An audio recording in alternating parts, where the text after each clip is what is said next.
Dear ladies and gentlemen, welcome to GGKP's webinar titled Introduction to PCDDs, PCDFs and Unintentional POPs, Emission Control and Inventory Development.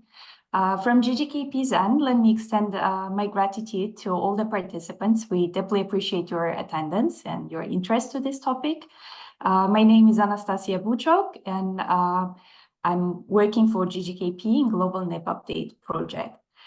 Today, webinars will explore the formation and release of polychlorinated dibenzo-p-dioxins and dibenzofurans, PCDD and PCDFs, and also other unintentional POPs, including unintentionally produced PCBs, PCNs, HCB, PeCB, and HCBD. And we will delve into the development of inventories to identify and quantify and prioritize the sources, aiming for the minimization and eventual elimination of these substances. And additionally, this webinar will provide an overview of the UNEP Toolkit for development thorough UPOPs inventories. And we will discuss the importance of an integrated approach to pollution prevention and control for managing UPOPs and other pollutants from the Annex C sources. So this event will be conducted in English language and would be recorded. Webinar will be supported by 6 my colleagues who would ensure interpretation into French, Spanish, and Russian languages. So please feel free to select your language in the bottom panel of your screen. And once we start our session, please feel free to introduce yourself in the chat. As always, please say hi to your colleagues. Also, please feel free to leave your questions throughout the whole session, either in the chat or Q&A module. And we will address these questions in the nearest Q&A session. And now let me introduce our today's speaker, Dr. Roland Weber, who is engaged in POPs research and consulting for decades and author of endless number of publications on POPs and who supported the number of countries in development of their NIPs. So Roland would lead this technical session from now on. And over to you, Roland. Thank you. Yes, thank you very much, Anastasia. And thank you to everybody who joined this webinar.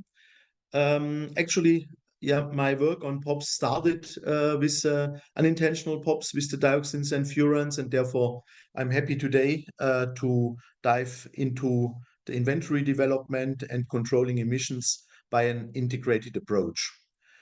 The first part will be an introduction to dioxins and furans and other unintentional POPs, those which are listed in the Stockholm Convention, then some basic information on dioxins and other unintentional POPs, formation of unintentional POPs internal and in chemical processes, including the differences. Then a bit on human exposure to dioxins and unintentional POPs and the link to pollution sources. On part B, I would like to introduce to the methodology to establish comparable dioxin inventory with the UNEP dioxin toolkit, including steps for updating dioxins inventories and some conclusions for the development. Then the last part will be on integrated approach for pollution control of unintentional POPs and other major pollutants from these Annex C sources in the Stockholm Convention, here on releases on unintentional POPs and other major pollutants from some of these sources, integrated pollution prevention and control promoted by the Stockholm Convention but web guidelines, and the integrated pollution prevention and control process in the European Union and the related BAT reference documents. So first on introduction to dioxins and other unintentional POPs.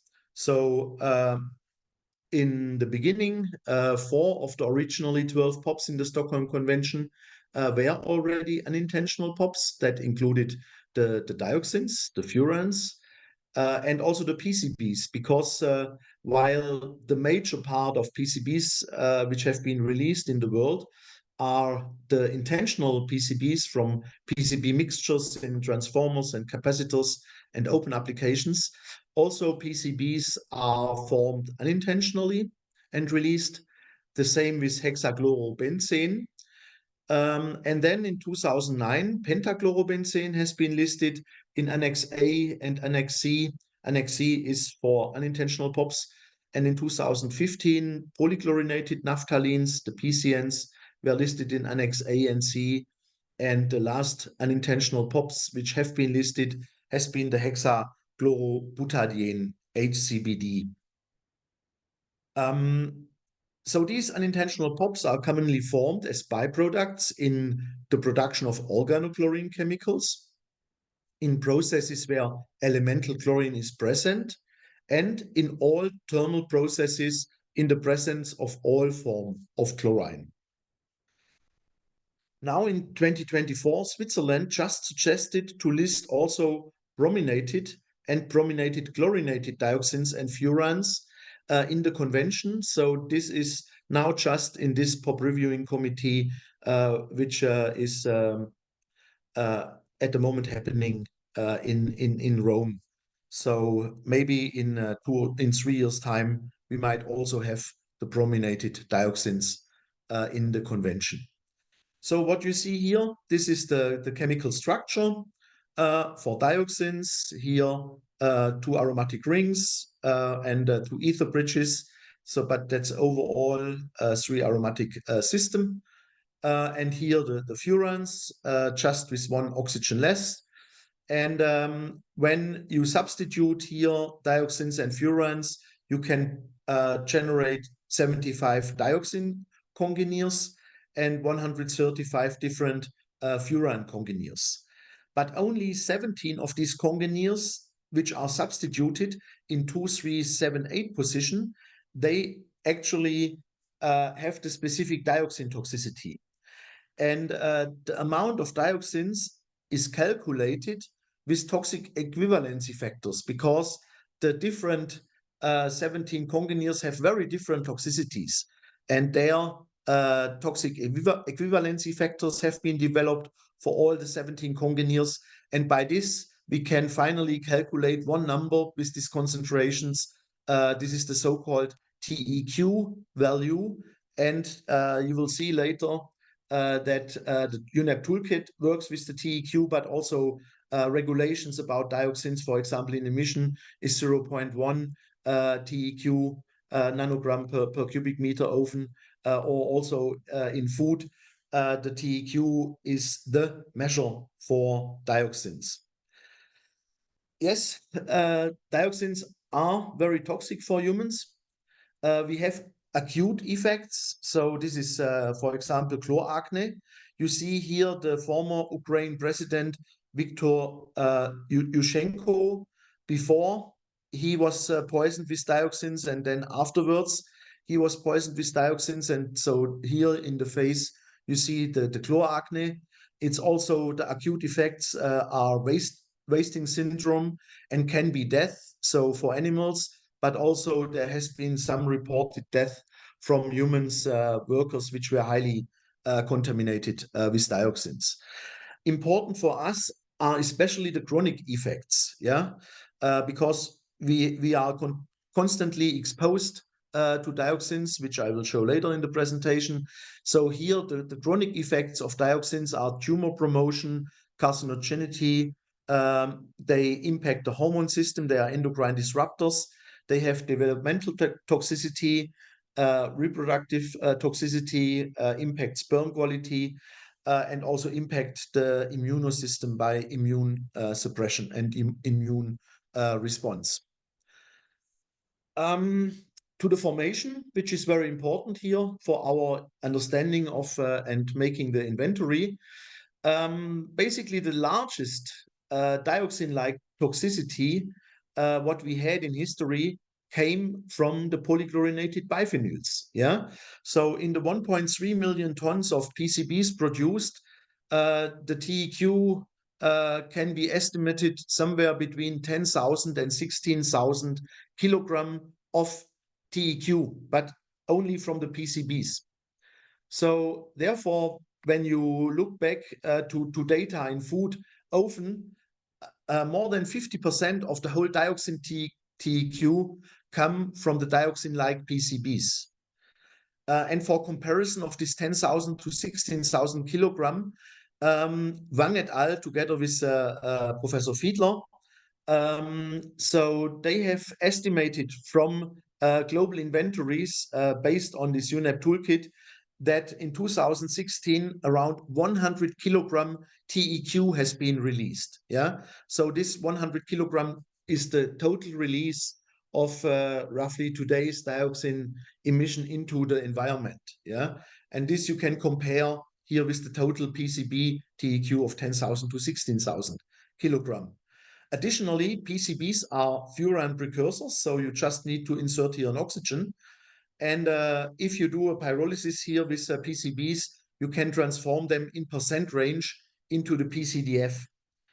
At the same time, by this formation of the furans from PCBs, the TEQ of the mixture can increase up to 50 times. Yeah. So here I just refer to a study I did on supercritical water oxidation, where after 40% oxidation of the PCBs, we had a 50 times increase in TEQ. The same you see also in incidents where PCBs have been, for example, used for drying of feed and resulted in the Irish pork crisis. So also it was a PCB oil that was incinerated. Finally, the more than 90% of the toxicity came from the furans. Yeah, so this happens by open burning of PCBs or non-BAT treatment of PCB containing oil. So therefore, there is a very high risk of furan formation and toxicity increase when PCBs are destroyed. And therefore, this is so sensitive. I recommend you to have a look to my review article in 2007 on that topic of POP destruction and dioxin formation. And another huge chlorinated organic, which was responsible for global dioxin contamination, were the chlorinated phenols. This included, for example, pentachlorophenol, which has been listed in 2015, was a big precursor of dioxins, and already in production, large amounts of dioxins have been formed. The same for big pesticides, 2,4-D, which is one of the major pesticides used today, or 2,4,5-T, which was a big pesticide used until the 1970s, 1980s, for example, here in Agent Orange in Vietnam, because you just need 2 of these phenols that you form the dioxins. This is when you have thermal stress or even with UV and during production. So here I give you just 2 examples. One is a factory which has been produced pesticides in Hamburg, Germany between 1950s and 1980s. And this included the 2,4,5-T, but also HCH and the recycling process. And this facility have generated 300 to 850 kilogram TEQ and have disposed this to landfills. Yeah, again, you can compare this with the 100 kilogram of global emission. Yeah, so that was one factory into a few landfills. Also, the Agent Orange use in the Vietnam War, which was a mixture of 2,4,5-T and 2,4-D mixtures, they contained an estimated 366 to 1,460 kilogram of TEQ. You can look here to the Stellman paper, and this you can compare to the 100 kilogram TEQ. So unfortunately, we have only one really good historic dioxin inventory. Yeah, and this is thanks to Professor Masunaga from Yokohama University. He has done that for Japan, and he has done an assessment also of the former use of pesticides in Japanese rice production. And you see here, these are TEQs, and here are the yearly emissions. And you see by the pentachlorophenol release into the rice fields, in average here in the 1960s, early 70s, around 30 kilogram of TEQ has been released to the rice fields. This has been substituted then later on with CNP. You see the structure here. And also CNP contained high levels of dioxins. So overall, Japan has released around 460 kilogram of TEQ into the Japanese environment from pesticide use here in the 1960s, 1970s. Again, this you can compare with the global dioxin release of today. So due to the high persistence, a high share of these dioxins which have been released into the Japanese environment is still there. Yeah, it is in the rice fields, it is in the soil, it's in the rivers, in the sediments, and in the sea sediments. There are some good studies I recommend to have a look at. And this situation was similar also here in Europe.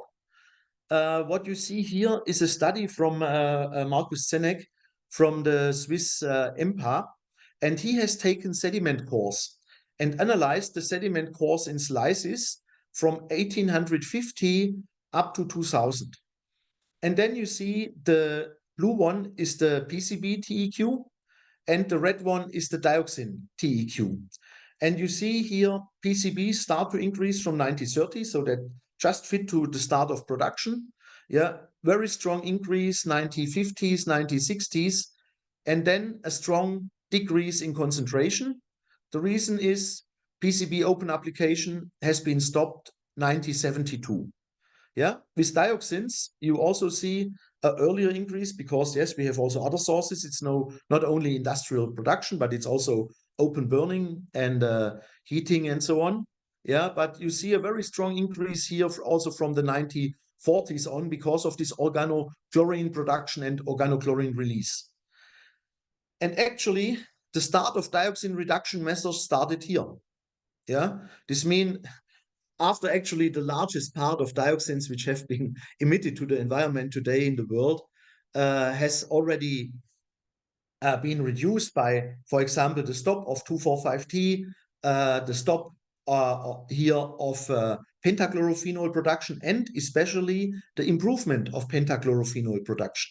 Because the industry started to understand in the 1950s that dioxin is a problem. Yeah, because in the 2,4,5-T production of this company, they found that all the workers after 2 weeks production got ill. Yeah, and then the industry looked and already understood in the 1950s about dioxins, so they improved their products in the 1960s, and this is what you see here in the environmental release. That's the sediment core from a Swiss lake, and this here is a sediment core from the Lake Constance. This is between Germany and Switzerland, and you see here the same pattern. So today, the major air release sources of dioxins in the different UN regions is different. So the largest contributor to today's dioxin global air release is open burning. These are the orange color is open burning, mainly open waste burning, followed by waste incineration.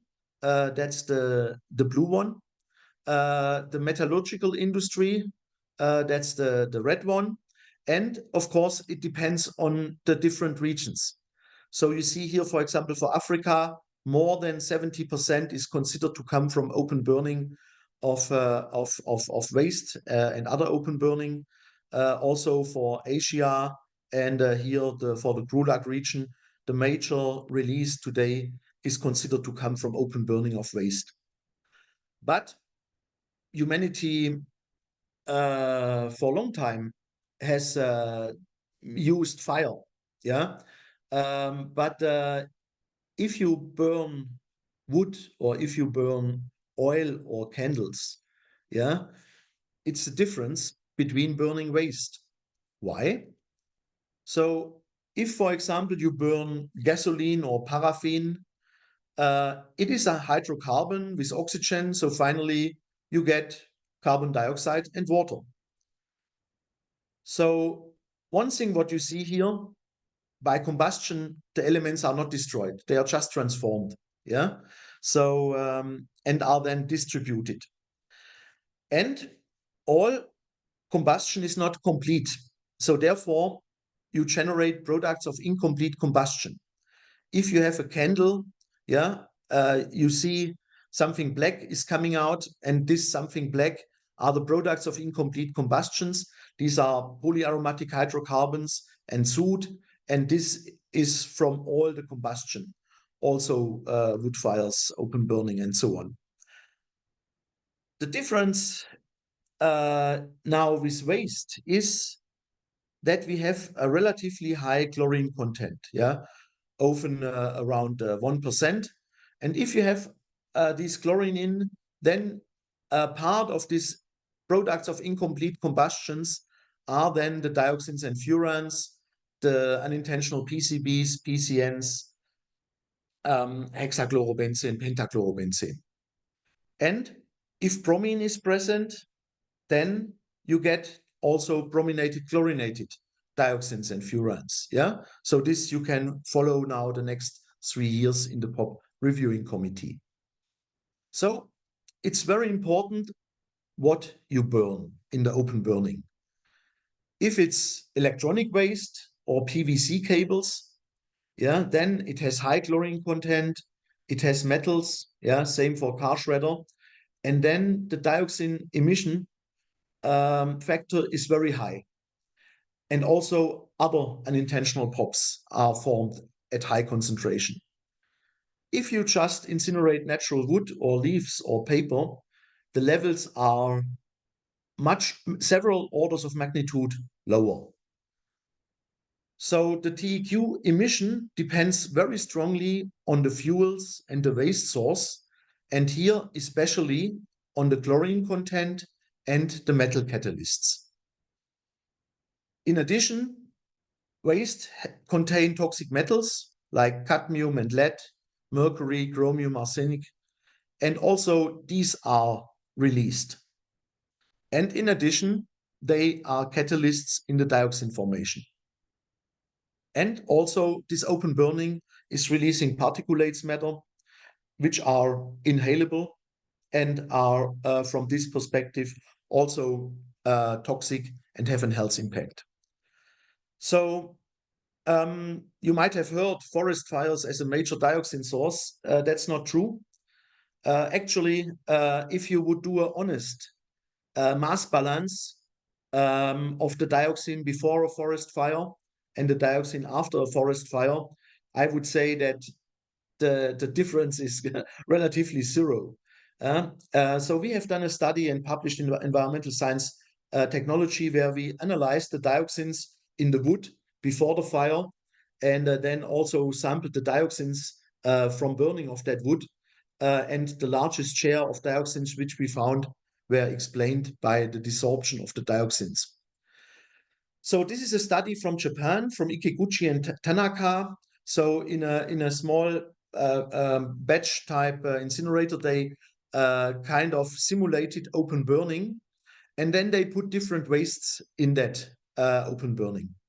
So what you see here, agricultural plastic of PVC, which with PVC has by far orders of magnitude highest emission. Yeah, when you compare here to the combustion of tree leaves and natural wood.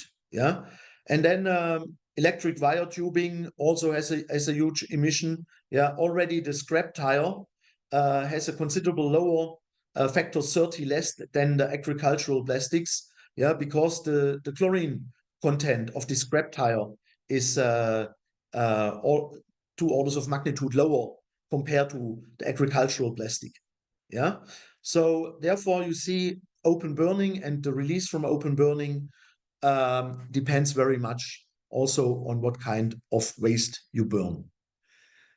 This is a simple explanation on the formation of the dioxins when you do open burning and also for incinerators, because the main formation of dioxins and furans result from the oxychlorination of soot and polyaromatics. What you see here, this funny picture, these are polyaromatic structures, yeah, like soot or here large PAHs. And then when you have metals and when you have chlorine present, then it oxidizes the aromatic structure. And while this oxidation, also chlorine is transferred by metal catalysis to these carbons, and during degradation then the furans here, yeah, when you look here to the structure, and the dioxins can be formed, as well as other unintentional POPs. Yeah, here you also have a PCB structure, for example, or when it completely oxidizes here, this is then only benzene, yeah, chlorinated benzene, pentachlorobenzene, hexachlorobenzene. So this is the basic mechanism of the so-called de novo, means from new synthesis internal processes. And I show you another experiment. This is a model fly ash. And here, Stieglitz et al., more than 30 years ago, he evaluated the effect of copper. So you see here, this is always the same fly ash. So the temperature here is around 300 degrees. That's the optimized temperature for de novo formation. And you see here, when he increases the copper content just from less than 0.1% here to 0.4%, the dioxins and furan concentration go up by an order of magnitude. Yeah. So here, copper is the best catalyst for the dioxin formation at low temperature, but also other metals like iron and others have a catalytic effect, but it is lower than the effect from the copper. So therefore, when you go to metal production, and especially secondary metal production, where you have also some plastic input, then you see very high dioxin emission here from copper smelters, for example, from iron and steel industry, while normally, for example, lead, which is not that good catalyst, has a lower emission for dioxins and furans. But of course, the lead is here the toxic element which is causing pollution. When you look now into a waste incinerator, you see here, this is the fire in the incinerator. Normally, a best available technology waste incinerator should have a second combustion temperature above 850 degrees and a residence time at this temperature of more than 2 seconds. So normally, directly from fire, you don't have a release of dioxins and furans, and also not a release of other unintentional POPs or the precursors.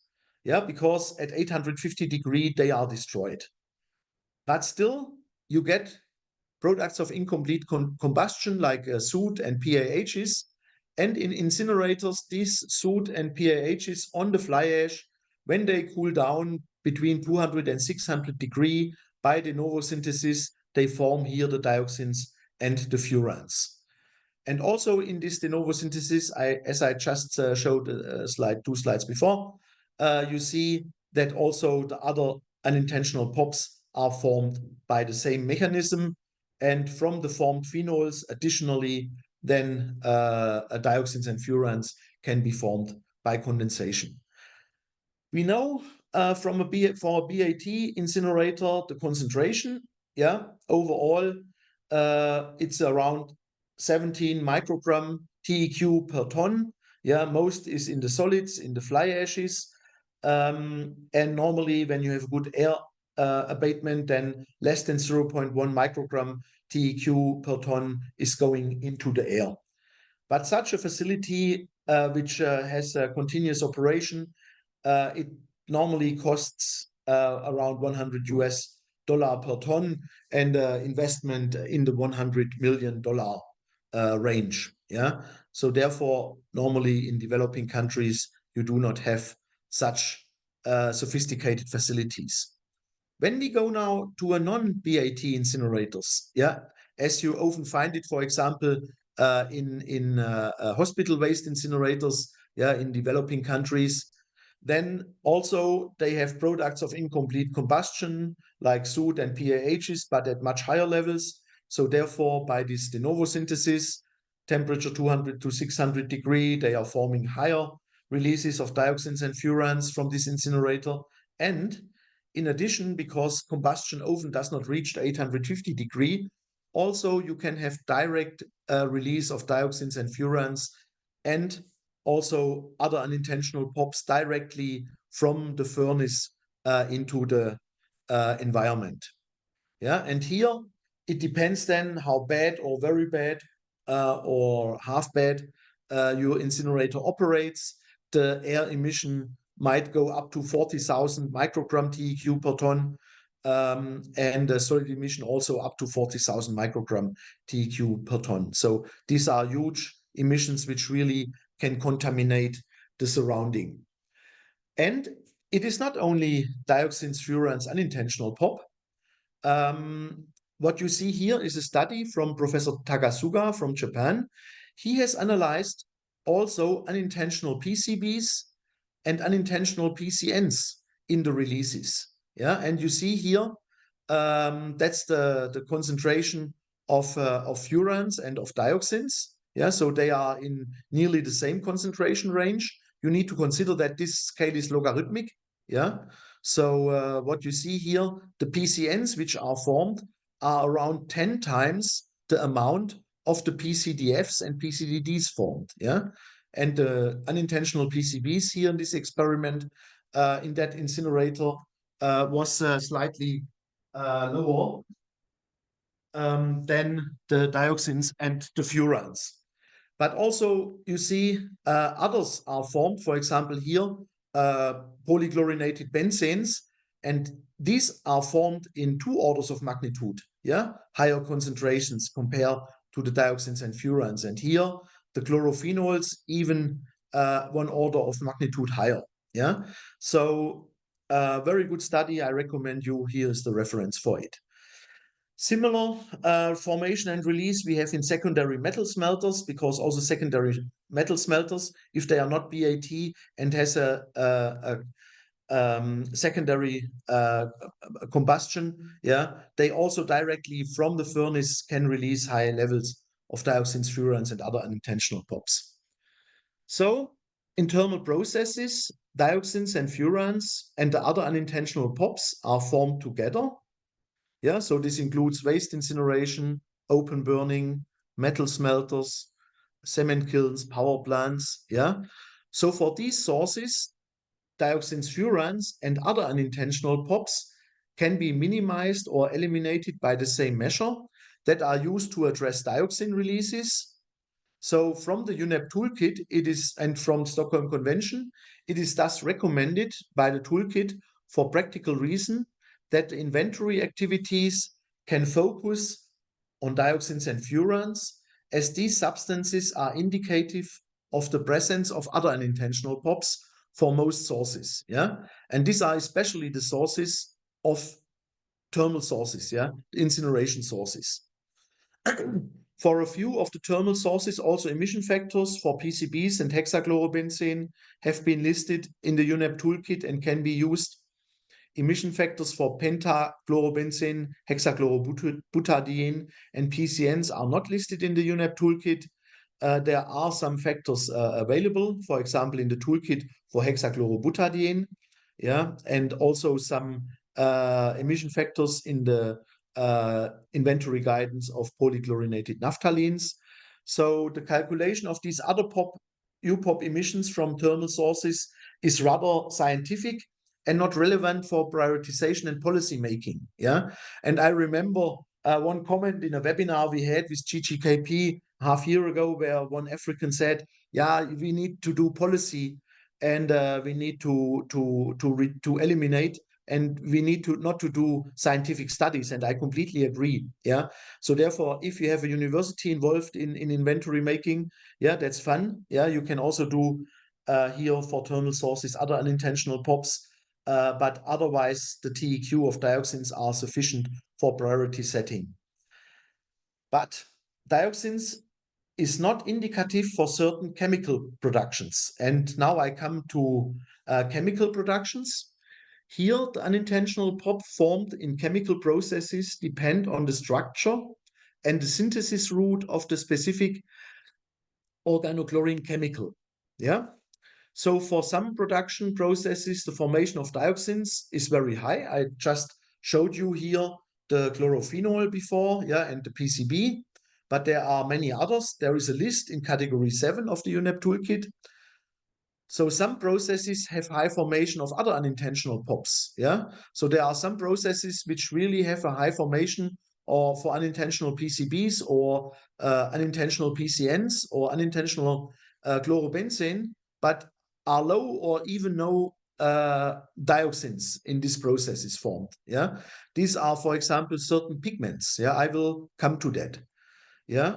So also the chlorinated solvent production here from tetrachloromethane or trichloroethane, tetrachloroethane generates very high volumes of hexachlorobenzene, hexachlorobutadiene, PCBs and PCNs, up to 10,000 tons of so-called PCB waste for individual organochlorine solvent production over decades. Yeah, the dioxin there is relatively low. Yeah.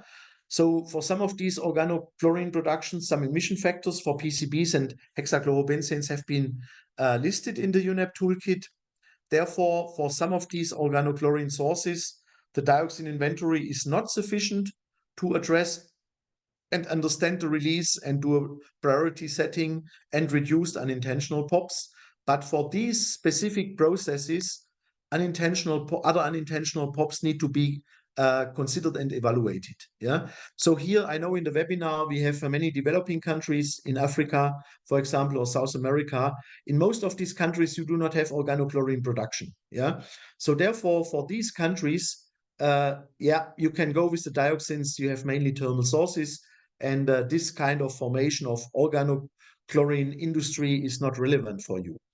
But you have imports of these chlorinated compounds, yeah? And for example, triclosan or 2,4-D is imported in basically all countries, yeah? And by these chemicals also unintentional POPs are also imported into developing countries. So therefore, a big question when you start inventories, if you have organochlorine production in your country, what kind of organochlorine production you have in your country, and what kind of import and use of organochlorines you have in your country. A little bit more meat on this. So here you see the production of tetrachloromethane and tetrachloroethane. And in this production, then just by dimerization, you form here hexachlorobutadiene. Yeah.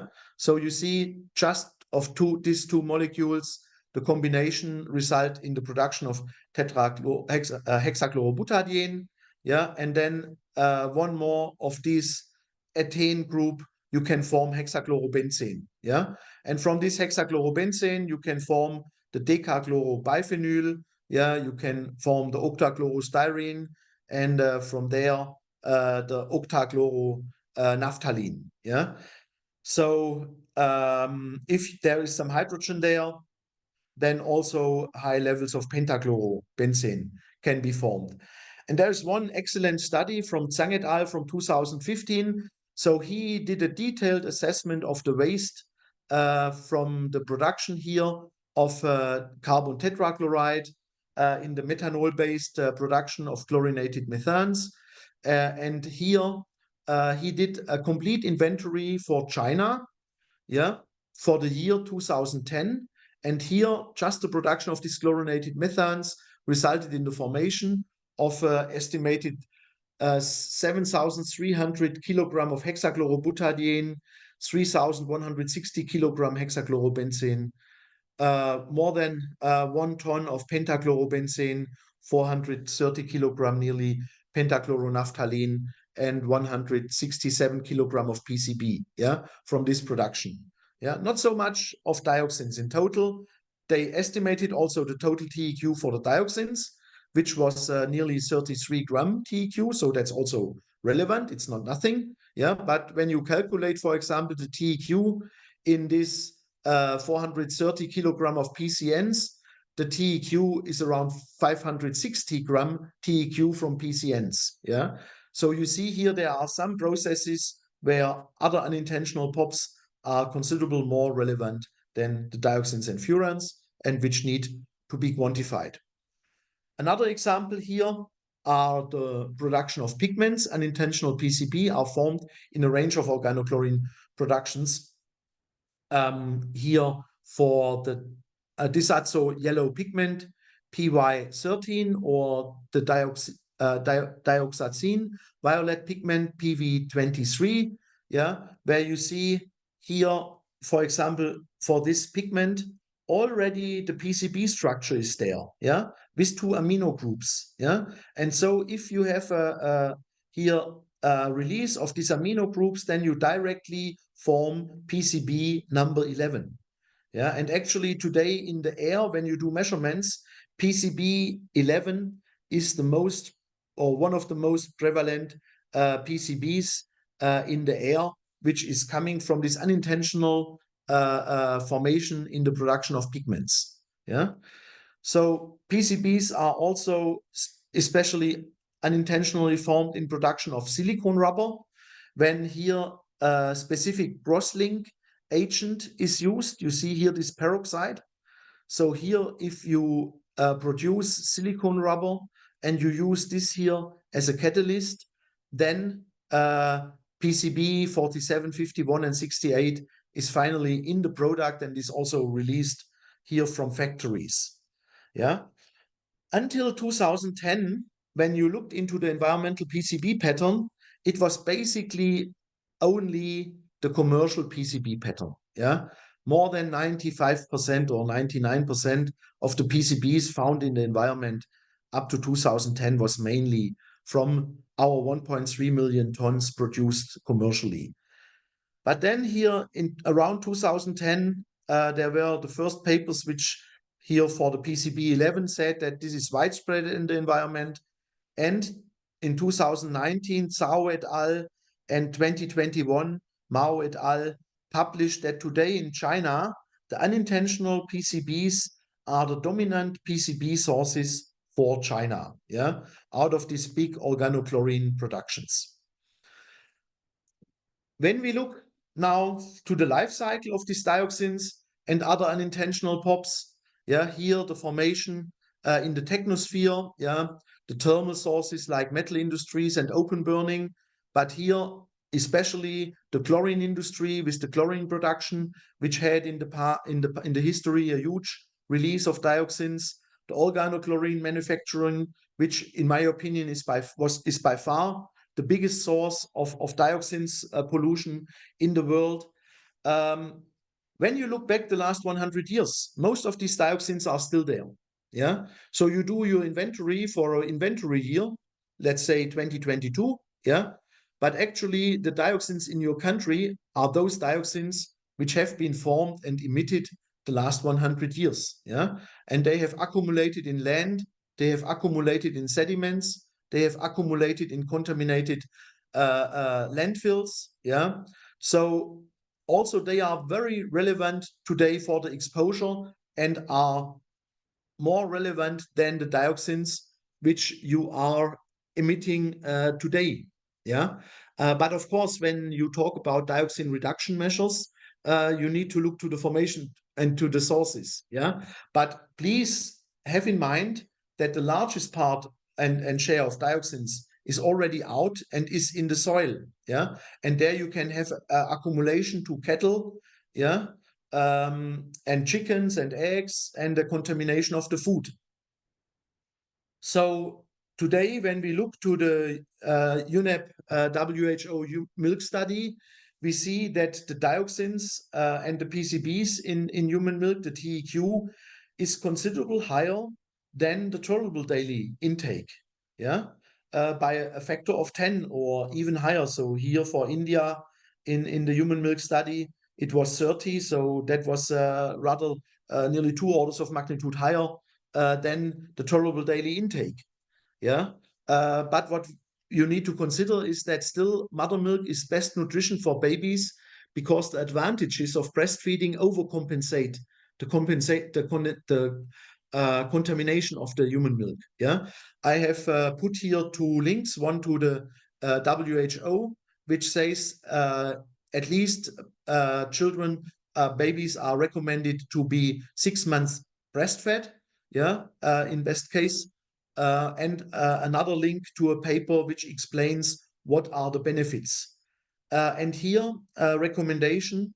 Last year, UNEP published a book on the UNEP WHO human milk studies of the last 30 years, and you can download it for free. You can share the link, Anastasia. So how do you come to your dioxins, and how does the human milk come?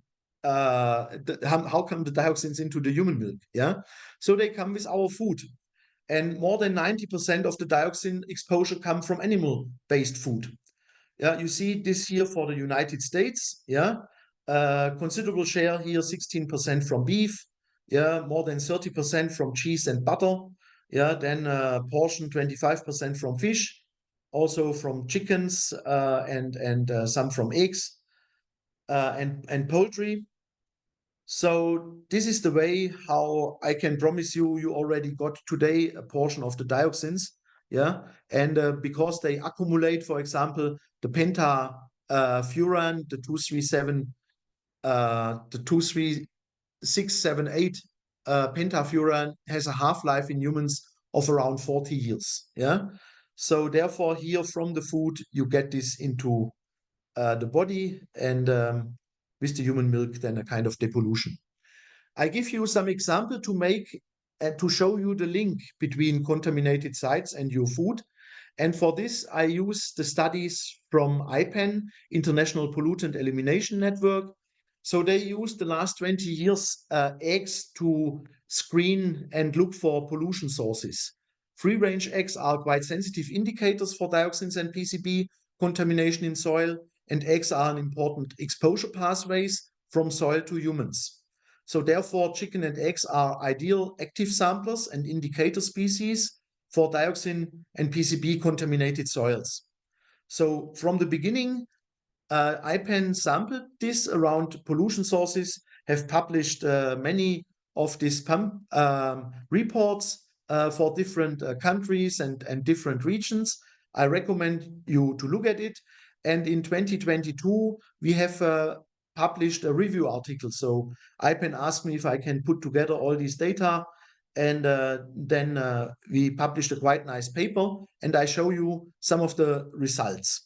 Yeah, in total, IPEN monitored 113 chicken flocks at potential dioxin and PCB contaminated sites, and 88% of the pooled eggs were above the EU maximum limits. Yeah, for dioxins, which is 2.5 picogram TQ per fed, and the sum of dioxin and dioxin-like PCBs. So a child consuming just one of such egg exceed the tolerable daily intake from FAO WHO based on 70 picogram TEQ per kilogram per month. Yeah, so this indicates here from this study that close to 90% of areas around these industrial emitters and open burning sources in low and middle income countries were unsafe for the consumption of free-range eggs. And I show you some examples.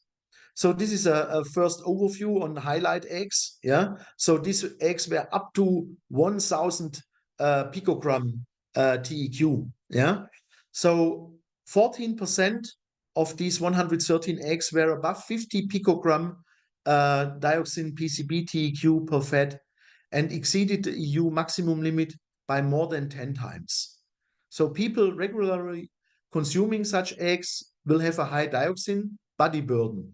We have one study here from a German city, so that's Rheinfelden. And here, this is this egg, so that's not from IPEN, that's from a publication from Malisch. So here, the consuming of eggs resulted that the people living in the city had up to 93 picogram TEQ in their blood, yeah, mainly coming from the consumption of eggs. And when you look here to this egg from Ghana, which was at e-waste site, so this contained in total more than 1,100 picogram.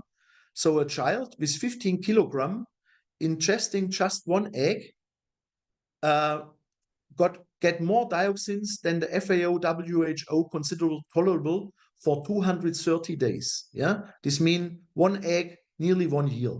And if we would consider EU tolerable daily intake, which is lower, 1 egg would be sufficient for this child for a tolerable daily intake of 5 years.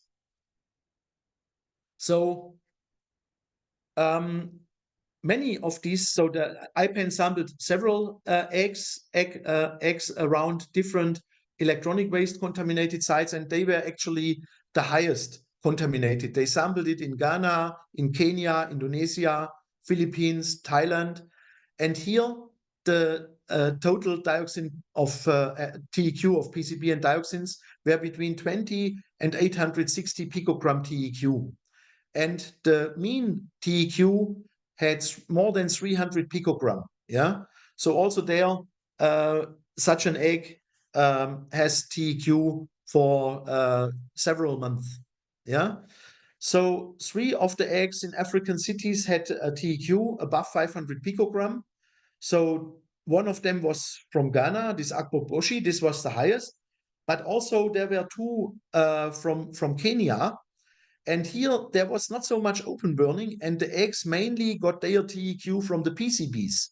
Yeah, so they had a PCB TEQ in the eggs of more than 500 picogram, and the TEQ in these eggs mainly came from to 96 to 98% from PCB TEQ. Yeah, this means that PCBs have been released around these sites because some of these small capacitors, or maybe they also had some transformer there with PCB oil, made this area also to a PCB contaminated site.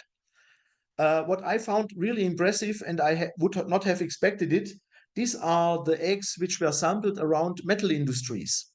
So here around metal smelters, copper smelter, iron smelter, primary steel industry, from, you can see, Bosnia, Armenia, Indonesia, Egypt, Kazakhstan, Ukraine, Thailand. Yeah, all these 21 of these eggs exceeded the tolerable daily intake. Yeah, and also the maximum limit for the eggs. Here, the mean concentration was 26 times. This means 5 times above the regulatory limit. What was impressive was that PCB was the main contributor here in many of these eggs. So this shows that over the last 40 years, PCBs have entered the smelters and were released. Yeah. So this was not unintentional PCBs, what we found in the eggs. These were industrial PCBs, yeah, from the pattern. Yeah. So this shows that a share of these PCBs with alumina, yeah, or with paint on the metal scrap come into these smelters and contaminate really the areas around these smelters. Also, 24 of 26 examples which were sampled around waste incinerators in Cameroon, China, Czech Republic, Gabon, Ghana, India, Indonesia, Kenya, Moldova, Philippines, Slovakia, Turkey exceeded the EU limit and had a mean value of 43 picogram. This means nearly 10 times the regulatory limit of the EU. And the highest eggs were here from Indonesia. So here, these were small lime kilns which were incinerating plastic, waste plastic, yeah? And then the ashes were distributed, and the chickens which were running around had very high levels in their eggs.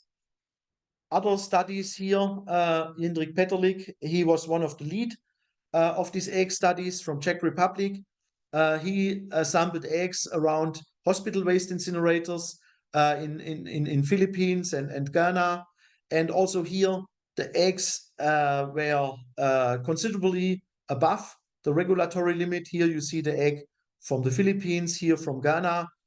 And what he found is that the ashes has been distributed from the incinerator, and that the chicken were running around and ate the dioxins which were emitted for the last 30 years from these incinerators at very high levels. Also around landfills and dump sites, the eggs were above regulatory limits. So 16 out of 20 pooled eggs sampled around dump sites were above the EU limit. Here, eggs from Senegal and Kenya had a pentachlorophenol pattern. Yeah, so you see here in this country, pentachlorophenol has been disposed and were the main driver of the dioxins around landfills, so not only the fire. 12 of the 20 sites would exceed just from the PCB alone. This shows that PCBs in Belarus, Cameroon, Gabon, Moldova, Pakistan, Senegal, Tanzania have entered these landfills, but they don't stay in the landfill. Yeah, they are released over time. Yeah, either by normal evaporation or facilitated by open burning, and go into the environment and contaminate over the years and over the decades the soil around the landfills. Yeah. So therefore, this is the extreme example from Moldova. Yeah. So it's clear that this landfill, that a large part of PCBs has been disposed in the past in the landfill, yeah, and the surrounding of the landfill gets contaminated. Okay, so you see how your dioxins from these sources we will talk about and try to make an inventory are releasing dioxins and partly PCBs into the environment, contaminate your environment, bring the dioxins and PCBs into your food. Finally, you eat it, and your wife or your daughter finally bring these dioxins then to the next generation. Yeah. So therefore, it's quite relevant to look to these compounds and reduce and minimize and, if possible, eliminate these releases. And the base for this is an inventory of dioxins and furans. And when you look into Article 5 of the Stockholm Convention, this is on measures to reduce or eliminate releases of unintentional POPs. It says to the parties, develop an action plan designed to identify, characterize, and address the releases of the chemicals listed in Annex C and to facilitate implementation. So the action plan shall include the following elements. And the first element, they highlight an evaluation of current and projected releases, including the development and maintenance of source inventories and release estimates, taking into consideration the source categories identified in Annex C.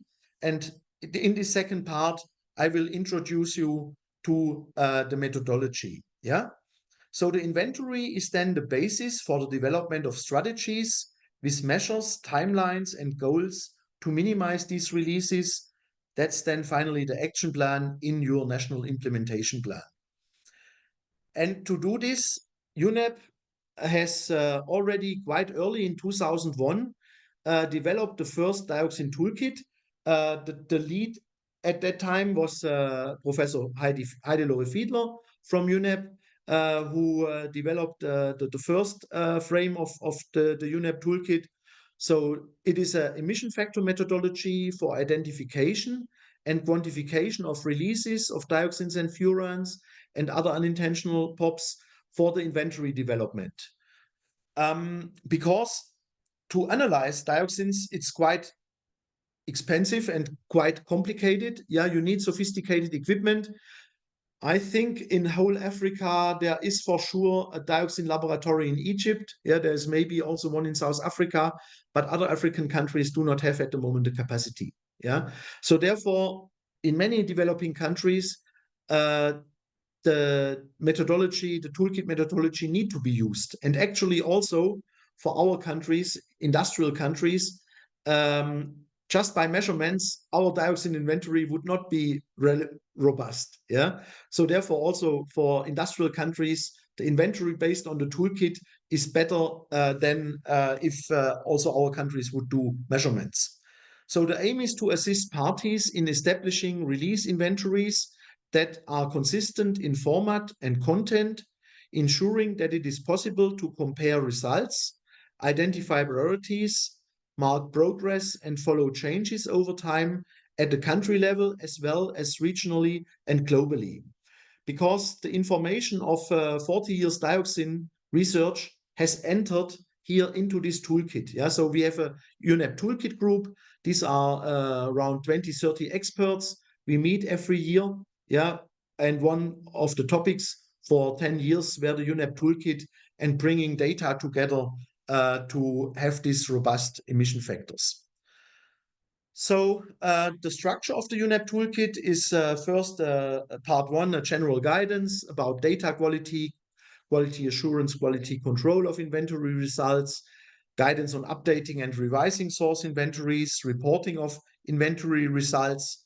In part two, there are then the emission factors compiled for the different source groups, also a guidance on estimating activity rates, classification of sources, and assigning appropriate emission factors, which you need to develop the inventory. And we have a large part 3, including annexes and example inventories, where there is complementary information, how we derive the emission factors. Also, there are some emission factors for PCB and hexachlorobenzene in these annexes. And we have example inventories for all the source groups. So this toolkit is online. So we have now a look into the toolkit. So here, that's the UNEP Toolkit. You can go to the website, and Anastasia, you can share the link to the UNEP Toolkit, and we go here to the main page. Here you have part 1, the general guidances. Here you have part 2, default emission factors. Part 3, the annexes and example inventories. And we go first here to the general part. So here is a short introduction.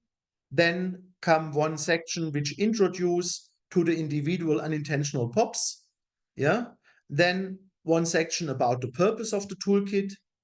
One section about the structure of the toolkit. One section on POP releases from the different sources, and also one section about limitations. So now we look here to the structure and the use of the toolkit. And here you have a nice table which is clickable, where in part 1 you can go to the introduction and overview. Part 2 is on the identification of dioxin sources and estimating releases. Chapter 3 about reporting of the releases, and chapter 4 about data quality. Then in part 2 comes the 10 different source groups. We will come into detail to it. And then in part 3 are the different annexes. For example, I mentioned you this toxic equivalency factors. You will find the table there, a guidance on how to identify sources of dioxins, questionnaires which you need for approaching the different plant owners, compilation of all emission factors, reporting of releases, about data quality, and then large annexes, more than 40 annexes, which have complementary information on the different source groups. So only, let's say, experts will then go into these annexes. But you see all the data and the emission factors which you find there are explained with publication, and all this information you find here in the annexes. Okay, so we go back to presentation.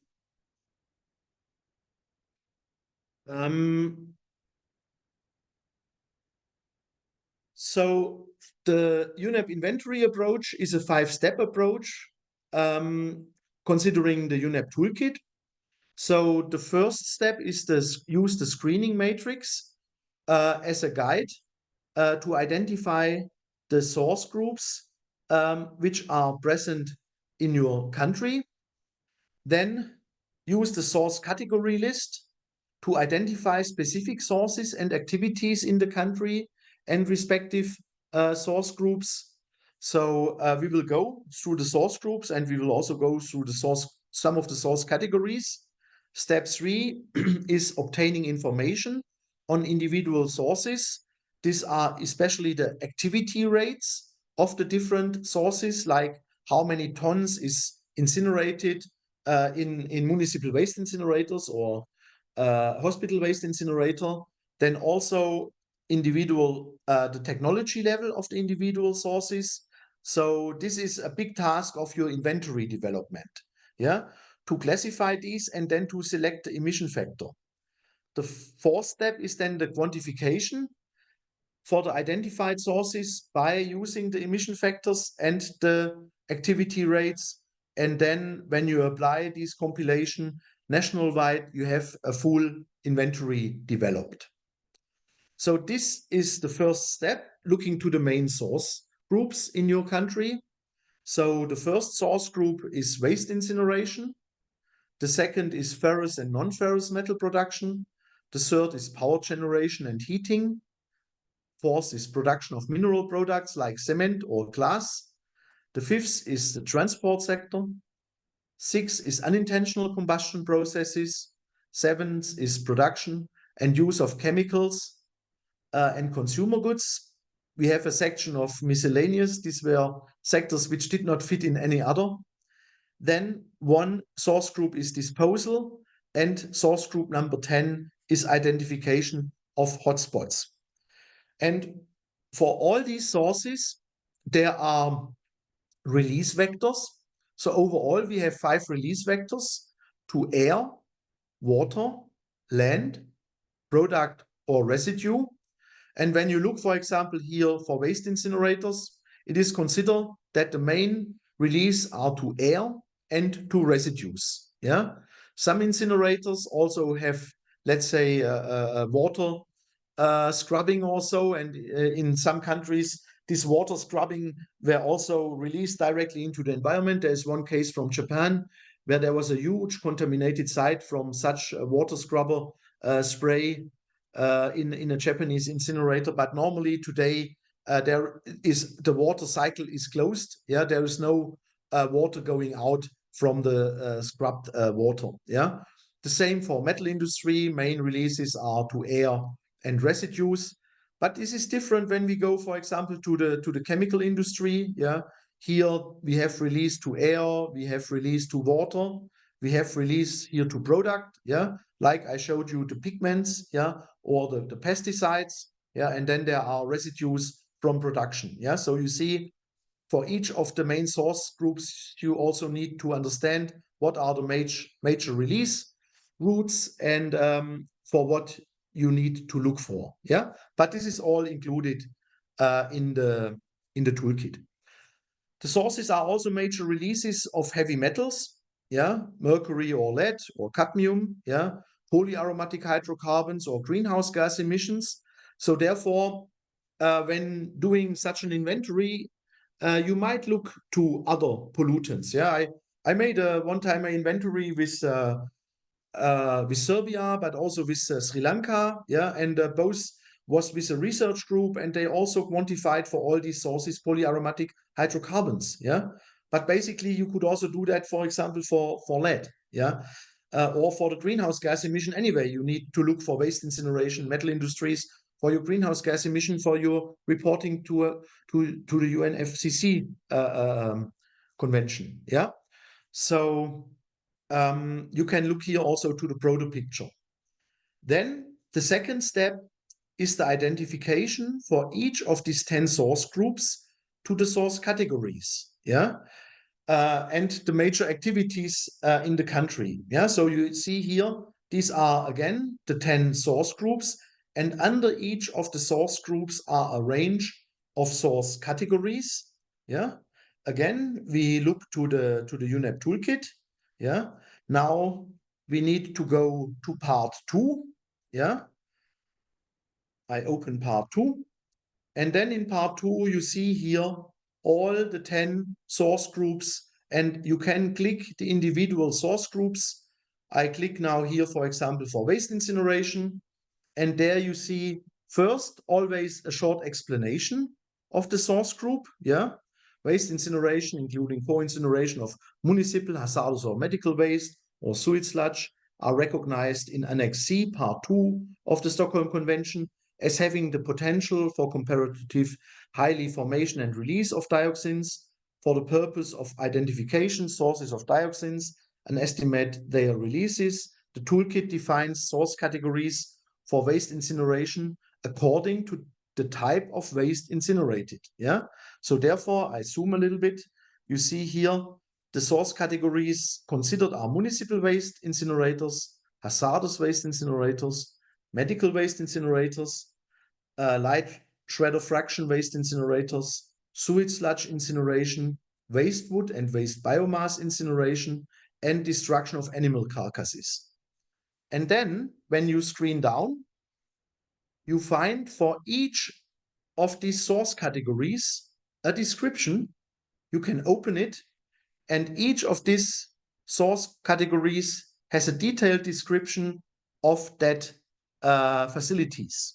Yeah, and by this you can go through all the source categories and check what is there, what is not there in your country. And when you further screen down, there you find the emission factors. Yeah, here, for example, the emission factor here for municipal waste incineration, for the different technology level of a municipal waste incinerator, and then here the different emission factors.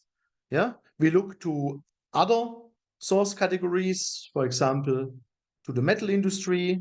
Yeah, here for the metal industry, you see a long list. Iron ore sintering, coke production, iron and steel production, copper production, alumina production, lead, zinc, brass and bronze, magnesium, shredders, and very interesting and relevant is also the thermal wire reclamation, which is often happening in low and middle income countries and which have quite high release. Yeah, we look maybe to a further sector, maybe to power generation. Yeah, here for power generation, we have fossil fuel power plants, biomass power plants, landfill gas, household heating and cooking, and household heating and cooking with biomass, household heating and cooking with fossil fuel. What is interesting there is, you see, normally when you look here for the release vectors, you see for a normal fossil fuel power plant, let's say a coal power plant, yes, we have air release and we have releases to the ashes, but normally we do not have releases to the product because the ashes are normally not a product. Yeah. Normally also we do not have a direct release to land because normally the ashes are managed and go to a landfill. Yeah. What is interesting when you look here to the biomass from household, yeah, here it is also considered possibly impact on land, because often households just put their ashes to outside the garden, yeah, to agriculture. Also, I have a wood stove, and actually my ash I put to the garden because they are low in dioxins, they are low in heavy metals. Actually, they are rich in potassium. So it can be useful to put these ashes also outside. But as soon as you put some waste in it, for example, plastics, these ashes will have dioxins. If it's coal, also they contain dioxins, and by this you can also contaminate the gardens. And actually, when you look into German gardens or gardens in Netherlands, the dioxin levels are higher than background, maybe by a factor of 10. Yeah. And this might come from heating and also from distributing of these ashes in the last 100 years. Yeah. Okay, going back.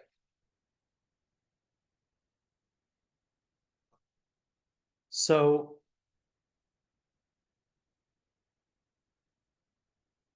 therefore, yes, now we know we have different source groups. And in the source group here, we check for the individual source categories, what is there in a country. Yeah. Often when in developing countries, you do not really have municipal waste incinerators or hazardous waste incinerators, but normally in all countries, in almost all countries, you find medical waste incinerators. Yeah. Or often you find also the combustion of animal carcasses. Yeah. For each of the source groups present in the country, an estimate of the activity rates of the individual source categories need to be made. Yeah, the same going through, for example, source category metal industry. What we find often here, also in low and middle income countries, is the iron and steel production, at least secondary iron production. Yeah.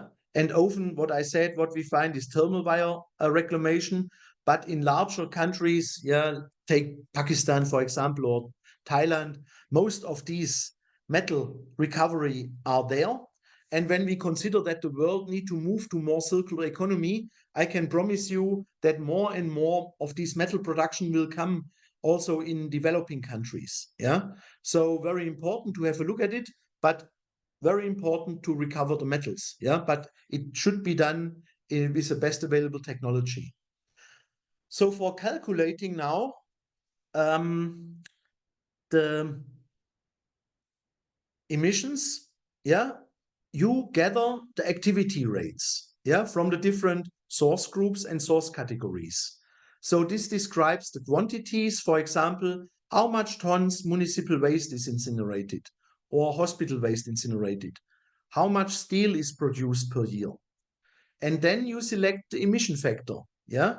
So this is described the release of unintentional POPs in each of the medium, yeah? So there are emission factors then to air, there are emission factors to ashes, yeah? And here, by multiplying the emission factor and the activity rates, yield then the annual releases for a source, yeah? So therefore, what you are doing in your inventory are calculating the source strengths for each sources, and this is the emission factor which you are selecting and the activity rate which you have found in your statistics. Yeah. So we will look more into this. So the activity rates, so these are the amounts and fluxes from the activities per year, tons of metals, yeah, tons of cement, tons of glass, tons of asphalt, tons of waste, yeah, amount of waste burned. And so this data, the dioxin task team will gather, yeah. But these data are non-dioxin-like, right? We are talking about tons, yeah, we are talking about terajoules, yeah. So these are country-specific, yeah. So you get these from economic data, from statistic, yeah, here National Statistical Office, directly from plants and facility data, yeah. So directly going to the incinerators, getting the raw data from them, how many tons they incinerate. And then you look for the emission factor, the appropriate emission factor. Yeah. So this emission factor is identical for similar technology. Yeah. If we have a bad hospital waste incinerator in Ghana or a bad hospital waste incinerator in Germany, yeah, we had in the 1980s, 1990s, or a bad hospital waste incinerator in Brazil, it emits the same amount of dioxins. Yeah. If you throw in the same amount of waste, and if you have roughly the same bad technology. Yeah. So therefore we use this default emission factor, and they are provided by the toolkit. Yeah.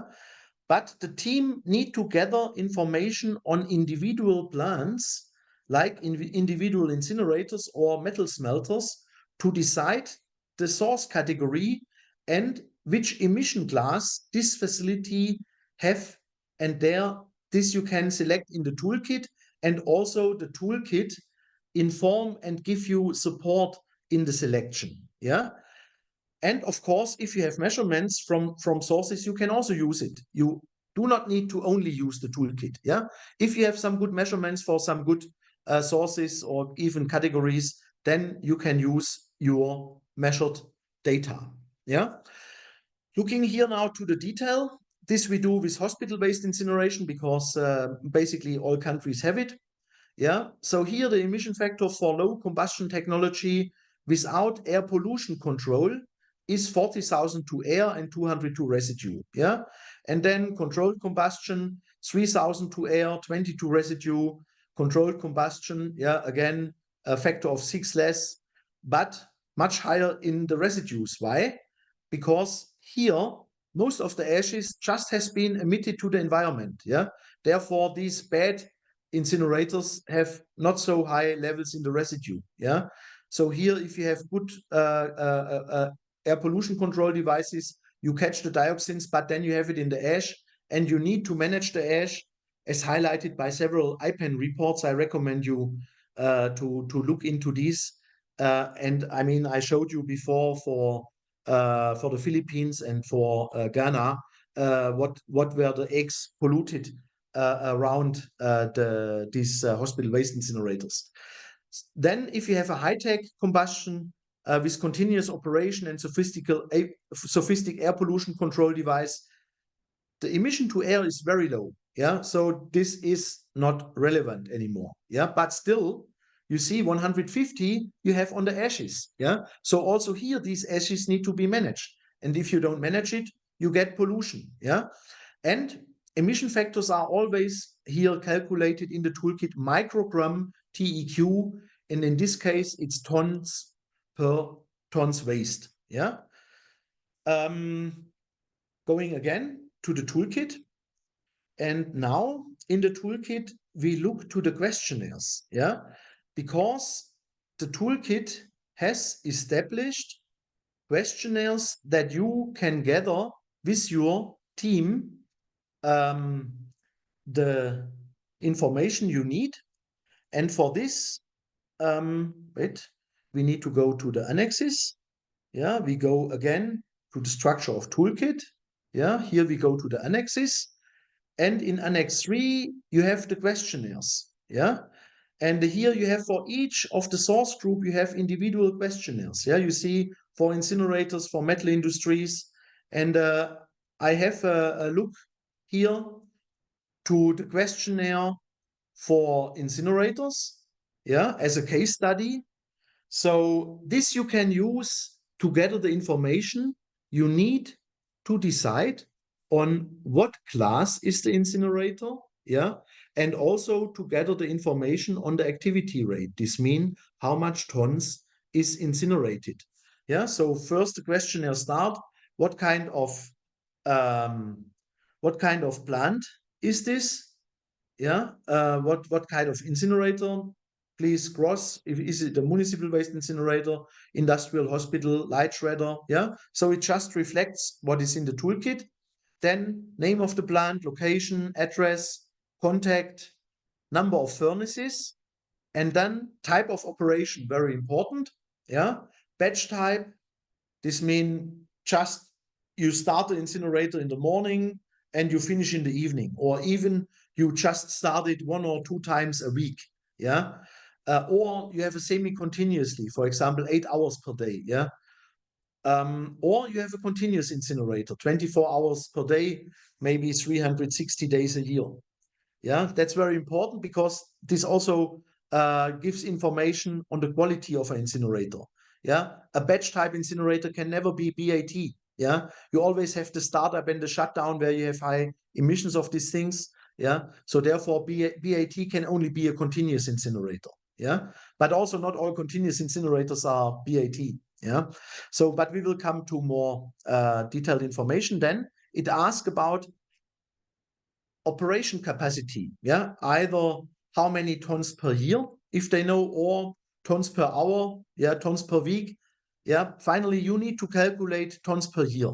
Yeah, then for the individual incinerator, sometimes in Berlin, for example, we have one incinerator.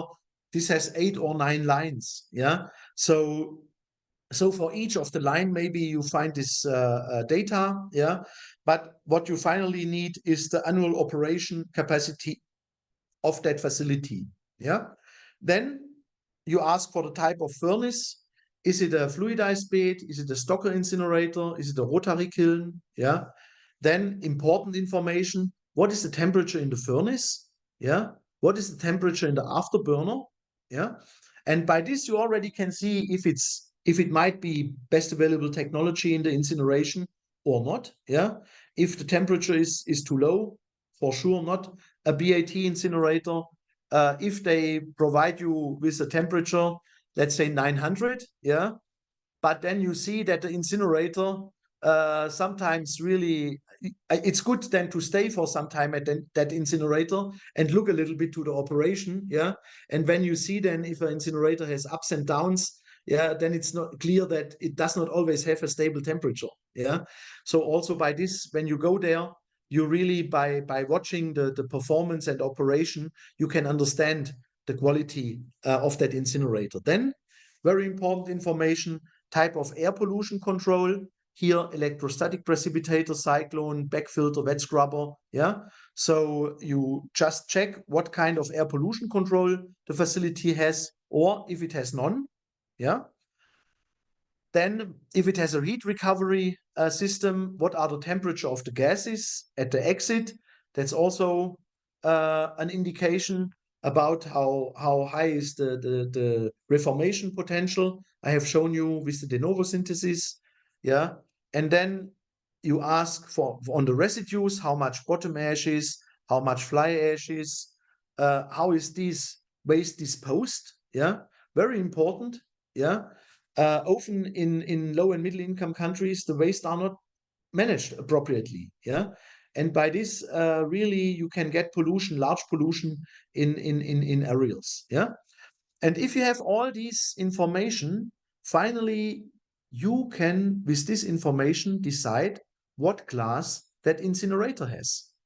And after you decide on the class, this is also with the help in the toolkit, yeah, because all classes are described, then you can decide on the emission factor from the UNEP toolkit. Yeah. And then also you have the annual capacity. This means the activity rate. And then you can calculate for this incinerator the estimated amount of dioxins per year. Yeah. And this you can do for all the facilities. Yeah.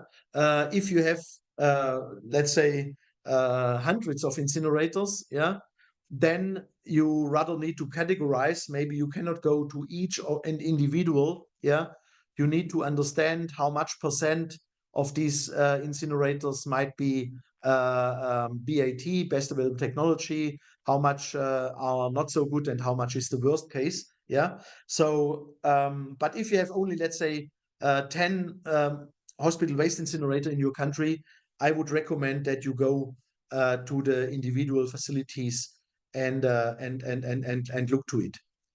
So going back to the presentation.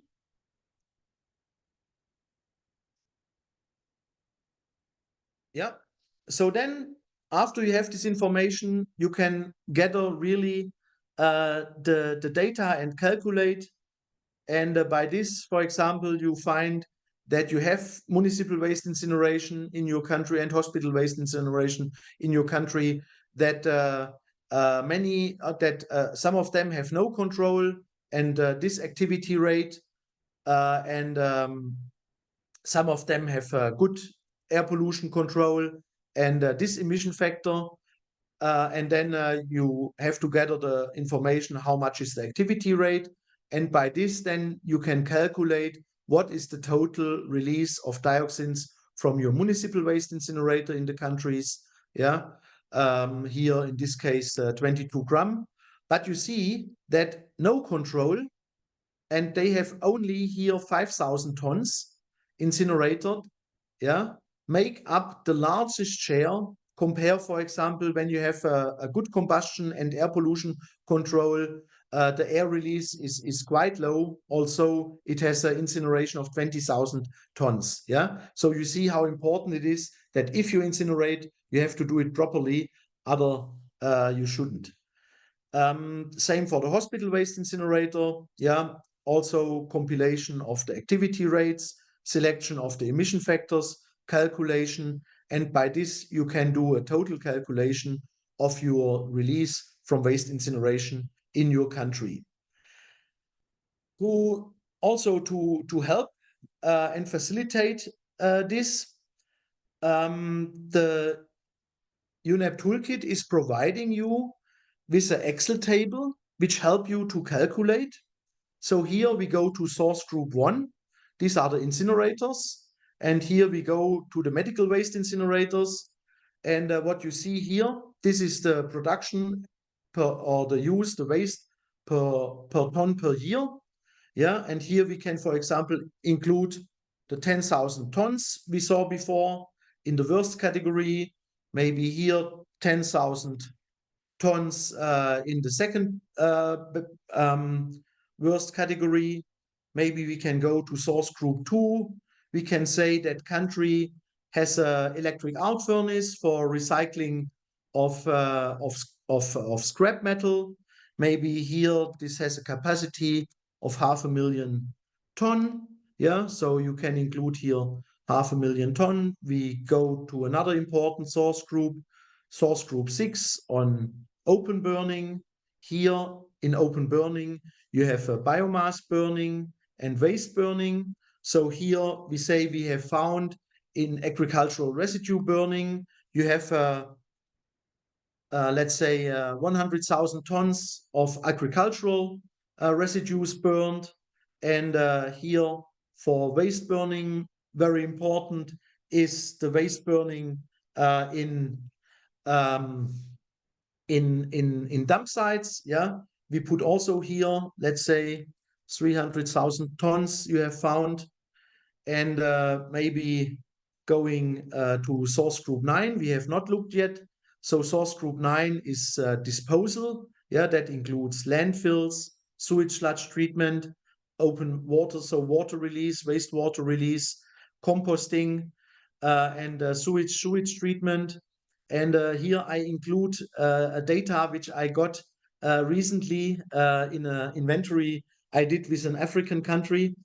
So they had found 250 million cubic meter of wastewater release. Yeah, and when we have put all these data, then we can go to the overview table in the beginning, and it shows us the different emissions here from air emission, from waste incineration, yeah, what we have included, yeah, from this hospital waste incinerator, 430, and low in the residue because we selected here the one which do not have really air pollution control.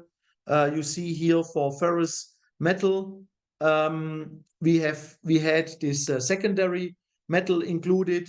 In total, this was the 500,000 ton have resulted in 9 grams of TEQ release, mainly here in the residues. Then for open burning, you see here that 300,000 tons open burning from the landfills and open burning from the agriculture overall have resulted in 97 grams of releases. And then when you look to disposal, you see, oops, 5,000 grams. Yeah, and this is when I looked. So an African country sent me their inventory report, and it looked a little bit like this. And then I said, oh, there's something wrong. But at that time, they did not send me the Excel. Yeah. So then I asked for the Excel file. So they sent me the Excel, and then I looked into the source group 9. And then I found that they included the water release here, but actually here, this is the sludge release, and the water release need to go into this column. Yeah. So, and this can really happen if you do not check your data. Yeah, that you make a small mistake. Yeah, here, and this is not, it's even not a mistake. It's a mistake, but it's a small one. But finally, it had a large effect. Yeah, so just need to be deleted and put into the water release, because the water, this is only some picogram per gram.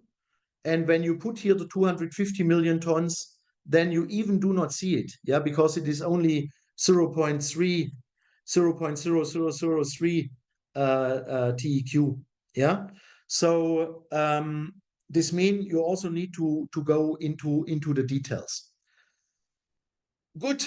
Let's say that was the first introduction part, and then now a few slides on updating and revising the inventories, because many of you have already done inventory, and now you are doing an update and revising the inventory. And here, what is very important is that you have your baseline inventory straight. This is the baseline release estimate is the first inventory of sources and releases of Annex C, POP, by parties, usually as part of the first national implementation plan, which have been developed for many countries in the early 2000s, yeah, 2004, 5, 6, 7, 8, 9, yeah. So this serves as a baseline against which subsequent update release estimates are assessed in order to establish trends in releases over time and evaluate the effectiveness of strategies adopted. Yeah, so the Stockholm Convention Article 5 say achieve a realistic and meaningful level of release reduction or source elimination. Yeah, and this you can only prove if you have a robust baseline inventory, and then you do a new inventory, let's say after 4 years. Yeah, and then again after 4 years, and then you see in which sources you have a reduction, in which sources you might even have an increase. Yeah, but overall you need finally to achieve a realistic and meaningful level of reduction of the releases, and if possible a source elimination. So this baseline inventory need to be updated with new toolkit emission factors. Yeah, here we have the version 2013. Also, sometimes in the first inventory, some sources might have been missing or have been overestimated. So for this, there is a small film for minute films in the UNEP Toolkit. So I recommend you look to this film, and Anastasia, you can put the link of this film to the chat that people can copy it. And I show you here some key issues in respect to updating the inventories. First, the revision of emission factors. We had a UNEP Toolkit 2001, we had a UNEP Toolkit 2005, and then we have developed a UNEP 2013. And the revision of the UNEP 2013 have changed a range of emission factors. And if you have a baseline inventory which has been done with the Toolkit 2005, then you might need to revise the emission factor also of the baseline inventory. Because here, this is an example for an activity of open burning, waste burning. So here the country had 60,000 tons per year. The emission factor in the 2005 inventory was 300 microgram per ton. And then in the update of the inventory in 2013 of that country with the toolkit from 2013, they only had 20,000 tons. So this means they have improved. Yeah, they are open burning. They have reduced open burning. But also the emission factor has been updated, and we have found the first emission factor was too high. Yeah, so therefore we have now emission factor of the 40 microgram. So if you would just compare this new inventory with the old inventory, you would conclude a 95% decrease. Yeah, but of course this is not right, because you have calculated it with two different emission factors. Yeah, actually what you need to do, you need to revise the baseline inventory with the toolkit 2013 emission factor. Yeah, so therefore here you need to take your old data, your old activity rate, 60,000 tons, multiply it with the emission factor from the toolkit from 2013, and then you see here it is a reduction from 18 gram to 2.4 gram. Yeah, this means a 66% actual reduction. Yeah, then another possible update need is if there was a missing source in the first inventory. Give you an example. You see here the baseline inventory with the toolkit 5. They did not find a destruction of animal carcasses, yeah, in the first inventory. Yeah, and then in the second inventory, they did 7 years later in 2000 with 2010 data. They found that they had actually a facility which was incinerating animal carcasses. Yeah, and then they calculated it in the new inventory. Yeah, so here 1,000 tons, the emission factor 500 microgram, in total for half a gram. So therefore, it would look, if you just take the baseline inventory 0, like you have 5 gram TEQ more for the carcass burning. But actually, no. Also, this incinerator was operating already in 2003. So then the task team used the data. They got the data from 2003. So that was actually 2,000 tons per year at that time. And therefore, they had 1 gram in the baseline inventory. Yeah. So therefore, what they found, that they had a decrease actually. Yeah. So therefore, also these missing sources, if you find a new source in the update, please check if this source was not also present in the first inventory. And if you can get the data, if you cannot get the data because 15 years ago nobody knows how many carcasses have been incinerated, yeah, then you might do an estimate or you might assume it was the same, yeah. But this you can decide then on the circumstances and the information you get. Or there were some additional classes added to the toolkit in 2013. So here the country has calculated the biomass burning, and at that time they had 4 million tons of biomass burned, yeah, with 30 microgram TEQ per ton, yeah. Then in 2013 data, they had only 2 million tons burned. And with the same emission factor, they calculated 60 gram TEQ. But there in the UNEP toolkit, we have an additional source group here in biomass burning, and this is sugarcane burning. Yeah. And so therefore they calculated they had also 2 million tons sugarcane burned. Yeah, here. So actually also they had 2 million tons, 4 million tons in total. Yeah. And by this calculation and comparison, it would have been a decrease by 50%. But actually, you see, this is incorrect because the emission factor here for sugarcane is 4 microgram. Yeah, for the biomass is 30 microgram. And in the first inventory, they have also calculated the sugarcane under this biomass with this impact factor. Yeah, so therefore they could go back and then calculate again the old one. Yeah, here they had 3 million ton of normal biomass, 1 million ton of sugarcane. Yes, they could do a recalculation. And by this, they found, yes, we had a decrease, but it was only 33%. Coming now to source category 10, the reservoirs and contaminated sites, which I said are very important because these are the accumulated dioxins of the last, let's say, 100 years of major emissions. Yeah, so here about source group 10, Article 6 of the Stockholm Convention encourage parties to develop strategies to identify sites contaminated with unintentional POPs.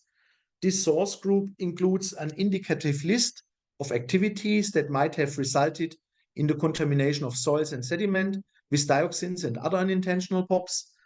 Dioxins and from reservoirs, including contaminated sites and hotspots, represent nowadays an important source for human exposure, often through food contamination. So this was what I just showed you in the first part of my presentation. So therefore here for the source group 10, the following steps are recommending for the assessment: identifying historic activities that could have caused dioxin UPOP contamination and identify the potential contaminated sites, assessing these sites for the likely magnitude of the contamination and ranking by their exposure risk, assessing the degree of contamination of the most significant sites by a detailed analysis. Yeah, and here the chapter 10 of the toolkit I recommend look through, and also for all the inventories there are example inventories, yeah, in the toolkit. And here actually I wrote the example inventory for the contaminated sites, so I recommend you have a look to this country case study on contaminated sites. Yeah, because contaminated sites overall are one of the big environmental problems also in industrial countries. Often in developing countries, you do not know the dimension of contamination because you don't measure the dioxins in your soils, yeah, or PCBs in your soils. You do not have often the measurement capacity. And often these contamination in the past have been due to a lack of waste management and a lack of best available technology and best environmental practice also in our countries decades ago. Yeah.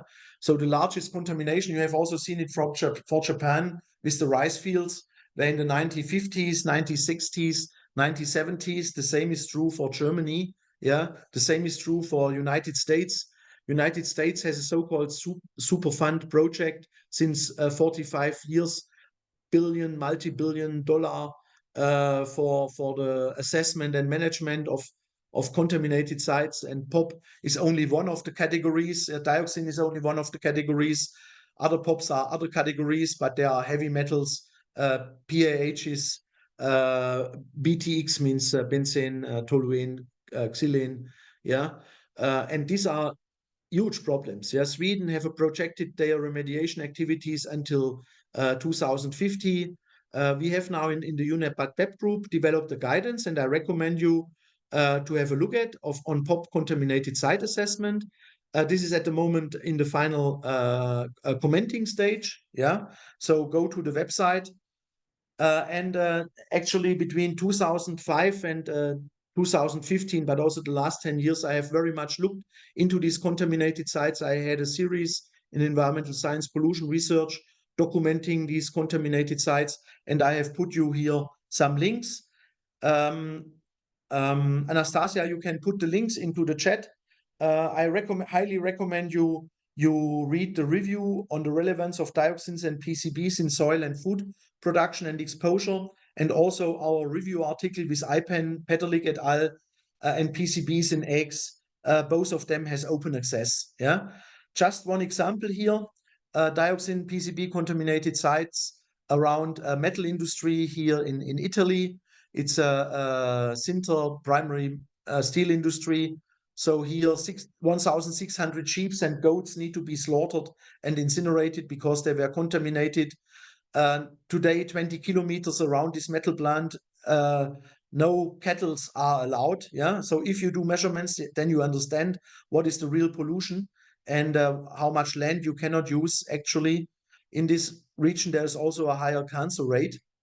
So to conclude the inventory section, yeah, most countries have a baseline dioxin inventory.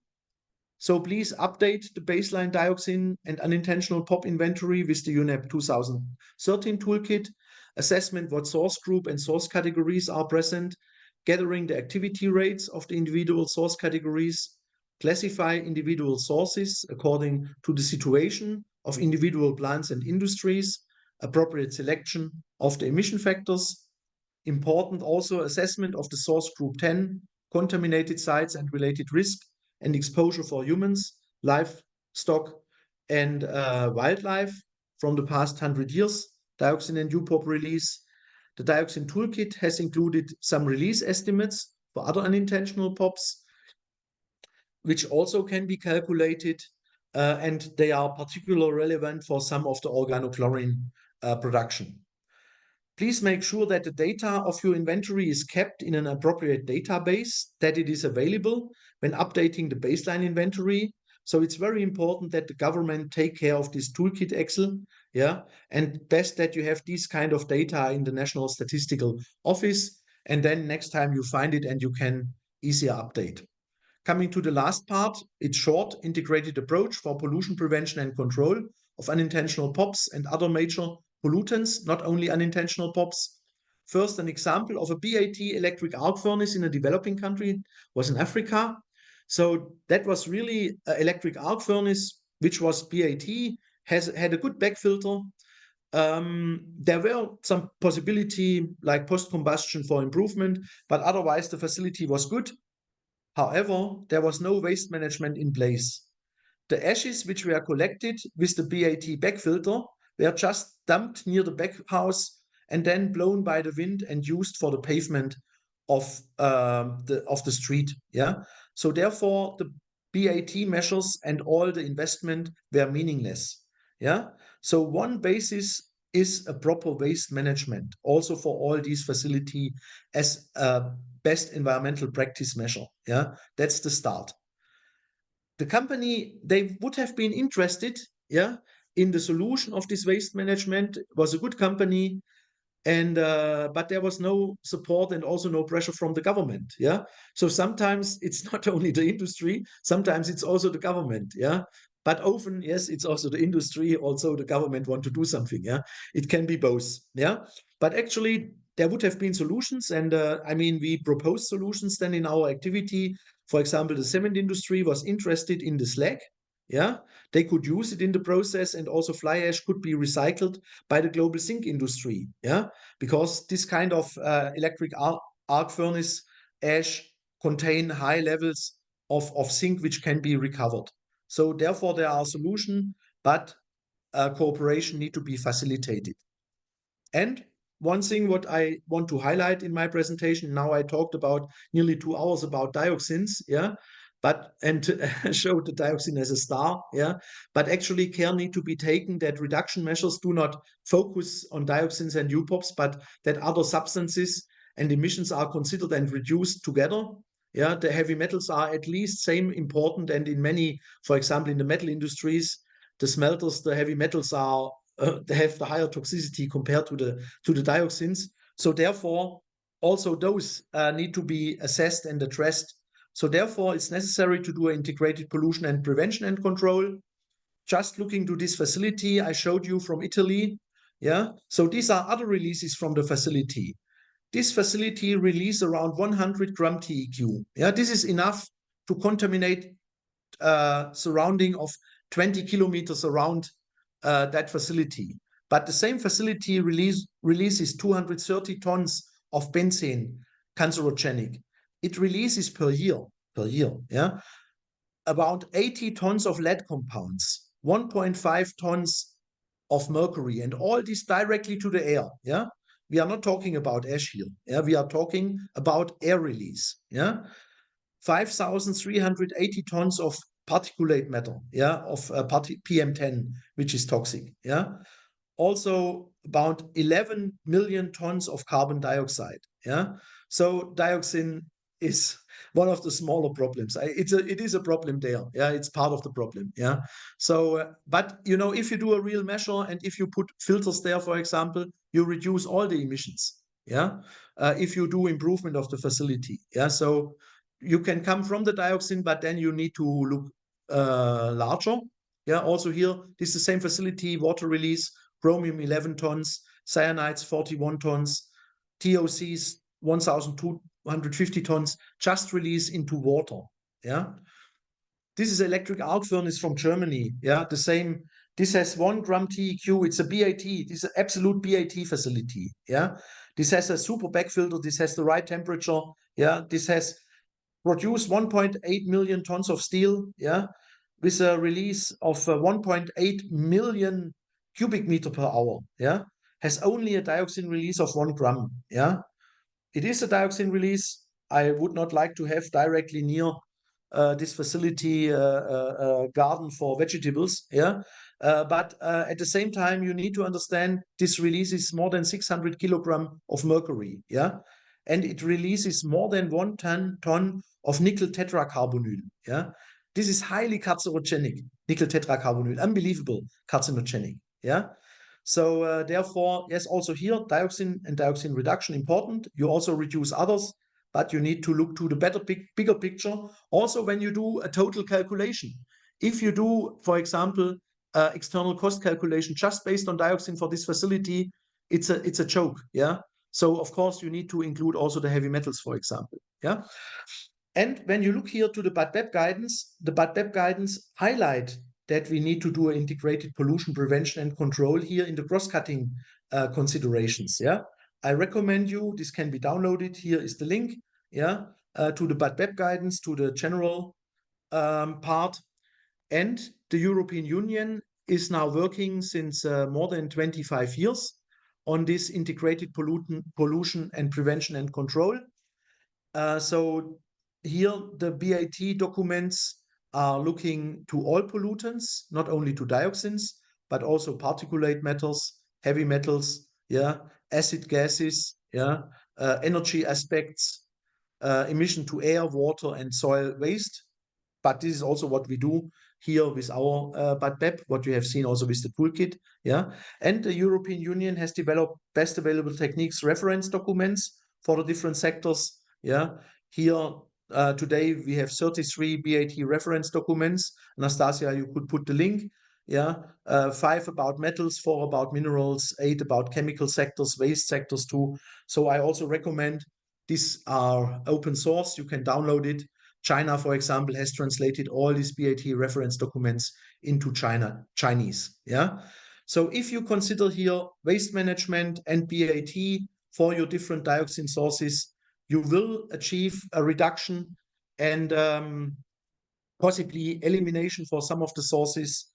And but the base is really a good inventory. And I wish you good luck for the inventory and especially then also for your reduction measures.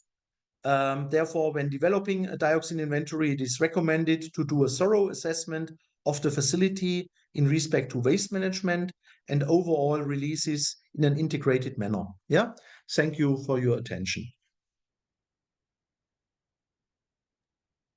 Now we have Thank time for you questions, very Anastasia. much, Roland. That was quite intense and quite heavy, but we've made it within 2 hours.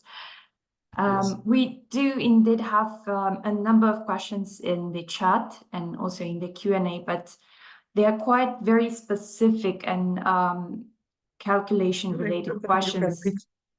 Okay, from maybe you our can pick colleagues, some. from our colleagues in Peru and also our colleagues from Ethiopia, they agreed on this. So our colleague from Peru mentioned, in my country, I verify that authorized waste incinerators incinerate their hazardous waste together with the hospital waste in an approximate proportion. And for these purposes of the calculation in the toolkit, could the total waste, hazardous waste plus hospital waste, be considered under the worst risk scenario, which I assume is hospital waste? Or should I consider the calculation separately based on the proportion of hazardous waste and hospital waste incinerated? So our colleagues from Ethiopia, they also agreed because they say it's quite similar to their practice, their case. Thank you. Okay, yeah. I mean, yes. I mean, you can do both. I mean, why does the hospital waste have so high emission factors? Yeah. One reason is that you have a huge amount of PVC, yeah, in the hospital waste. Yeah. So therefore, when you have these small incinerators and you throw in this PVC blood bags and other PVC plastics. So this drives the emissions. Yeah. So my recommendation would be for you, let's say, when you have 50% hospital waste, and if you see that this hospital waste has a high share of PVC, yeah, then I would recommend you choose the higher emission factors. Yeah. If you see that, let's say, the hospital waste is mainly organs and let's say cutting hands or I don't know what, yeah, organics, then you do not need, I would not recommend to use the high emission factors, yeah. But the high emission factors, which is the driver here for the hospital waste, is the PVC. Thank you so much, Roland. And we do have also one comment on the toolkit from Mihaela. So what we have found challenging about the toolkit is to easily identify the required activity data for different source categories. Also, it should include the correspondence of POPs, GHG, and mercury common source categories to streamline the activity data collection at national level. If you have anything to comment on that. I think I would have liked some pilots. Yeah, I mean, actually, when I heard that the Minamata Convention was starting to develop their own BAT-BEP guidance for mercury, I went to David Piper at that time and I said, David, can't we do that together? We have a BAT-BEP guidance. In this BAT-BEP guidance, you have incinerators, you have metal industries, you have cement plants, yeah. You have basically huge amounts of sources for mercury. We just need to add, let's say, this artisanal gold mining and some other, let's say, specifics, yeah. And then we could have one BAT-BEP guidance and we could link also the toolkits. But unfortunately, at that time, this was not possible. Yeah, it was another process. So, but I think, Michaela, I would see it nice that we do one time some pilot countries, yeah, where we link and calculate from the coal power plants, the mercury emission and the dioxin emission from the cement plants, the same for the metal industries. Yeah. So yes, that countries are thinking this together. Yeah, we do not invent wheel and see how to streamline this inventory development. Yeah, and even greenhouse gases. I said so also for the climate change. You have the data for cement, for waste incineration, and so on. So there are also some links, and I think it would be nice to bring these data all together in the National Statistical Office. Yeah, and that this becomes easier. Yeah, this data gathering. Yeah, that not again after 7 years the task team need to start nearly from scratch sometimes. Yeah, but yeah, some countries are quite good. Yeah, they know what they do. They know how to update. Yeah, so but it would be good to facilitate this from UNEP side. Yeah. Thanks a lot, Roland. And I think we do have a couple of similar questions on the different types of burning, which are actually not recorded by any types of reports or do not really result in any kind of data. So our colleague from Peru is asking to apply the toolkit for biomass burning, forest or industrial fires. The burnt tons are required. And data is not included in the firefighters' reports. So less access is available to the data on the type of crop or cover, weight or material burned, and so on. So is there any reference or equivalence factor to apply the toolkit without having that data? Yeah, I think for forests there are informations, and please also look to the case study. Yeah, there's also one case study on biomass in the toolkit. And when you talk about factories and houses, this is rather per fire event. Yeah, I mean, also when the team developed the toolkit, also for us, we said it's complicated. Yeah, so for the accidental fires, I think we have some for cars, we have some for houses and facilities. Yeah, so there we have a kind of one event, one emission. Yeah, but also, of course, there are larger fires. And if there is a larger fire of a specific factory, maybe then an additional calculation could be done. And there we would need to look what kind of information are there from some fires. Yeah, this I do not have at hand, but we could also check what is there in the case study.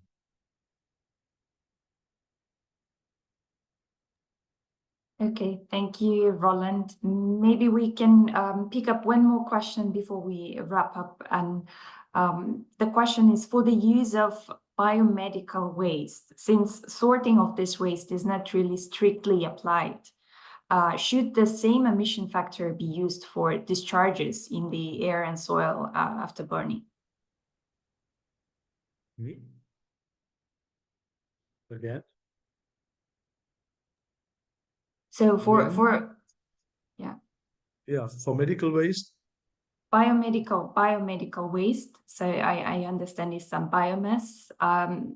Since sorting is not strictly applied, should there be the same emission factor applied for this type of No, but I mean at the moment only we have a medical waste incineration emissions. Yeah, but this is also what I said before. Yeah, with the first question. Yeah, where I said the driver is the PVC. Yeah, so if you, for example, would substitute the PVC in a hospital by other plastics, yeah, then later on the emissions would be considerably lower.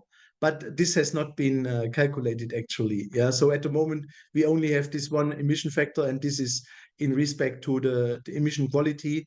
And it is also that most hospitals they are using PVC. There are only a few hospitals in the world which have really gone PVC free. Yeah, so that's possible. But because you have a high share of PVC, which partly will go into the hospital waste incinerator, and like you said, you probably will not do too much sorting of this.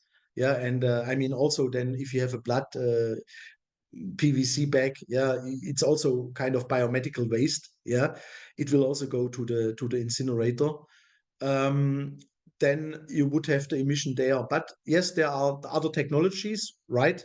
You have the autoclaves, for example, yeah, which, for example, would not have a dioxin emission, yeah, or some are also have centralized and put it into. I know there are some cement kilns which destroy medical waste. Yeah, also this can result in a reduction. But then also you need to make sure that not people which are handling the medical waste get exposed to diseases, viruses, and so on. Yeah, but this is at the moment, let's say, the options which I see for the reduction. Yeah. Thank you so much, Roland. I think we do have a couple of very minor questions, but we would probably address them in our follow-up email and share the answers to these questions together with the presentation materials and also our records of this event. So I think we are quite out of time, so it's time to wrap up. And many thanks to you, Roland, for this very technical and very, I would say, intense presentation. That was quite helpful. And I see a number of questions from our project countries. It seems that people had really enjoyed and benefited from these materials. So thank you very much to all the participants, to all the executing agencies that helped us promote this event. Also, many thanks to our countries and participants from all over the world. I think we had great attendance rate today, and many thanks to our interpreters. I know it was very difficult and very technical. Thank you very much, and we will be sharing the materials, including presentation slides and the videos and answers to the questions which were not addressed during the session in our follow-up email, which will be shared next week. Many thanks. Thank you, and goodbye. Yeah, and good luck with all your endeavors. Yeah, hope to Good luck with meet your you another inventories. time. Yeah, Thank bye. you. Bye.